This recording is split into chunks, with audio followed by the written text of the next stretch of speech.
There's a cave of contracts. And again, as shamans, we look at it like a map. So that cave of contracts, we then understand because we're able to ask questions. When you do psychedelic work, as long as it's not a huge heroic dose, most of the time you're able to ask questions as things present themselves. So it's like the interview that we just had where Hannah said, then I'm able to ask questions, I'm able to be curious for whatever scary pops up. It's the same with contracts. So why did this happen to me? Fill in the blank, X, Y, Z. Why did I have to experience that? Why don't I ever find the right love? Why don't I ever, whatever that blank is, you fill in that blank, and again, you get to go to the cave of contracts. The cave of contracts, again, allows you to not necessarily see the written contract, but it allows you to have an understanding about why you've had to experience or be in the place that you're at currently.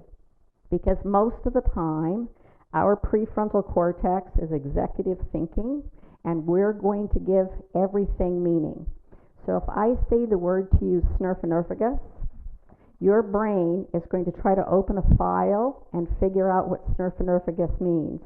The other thing is that what happens is that I can always tell people that have gone through a lot of therapy because what they say to me is, I think I'm going to need to process that. And I think to myself, okay, how many, and how long have you been processing it? Oh, 10, 15 years now, okay. How many therapists have you been to? Oh, I don't know, 5, 6, 7. So what happens then is that we have a drip, drip, drip, drip of constant information that comes to us. What happens when you, again, bypass that into the subconscious and actually do this work, the entheogen helps you do that. So you're no longer conditioned by what people have told you is what the problem was. And it's not that it's bad. I absolutely believe everybody needs to do therapy. Everybody. We all need to have life skills that we don't have anymore for a variety of reasons. But the thing of it is that once you've been to a half a dozen therapists and you've told your story a half a dozen times and you've re-traumatized your brain every time you had to tell the therapist about what happened, we have to figure out a better way to do it. That's the thing. We have to figure out a better way to do it. And I'm offering you the opportunity to be curious about what other ways that there is.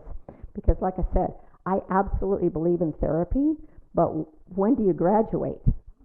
When do you graduate? I actually had a woman come to my program that she was like 35 years old. She'd been in therapy since she'd been 15.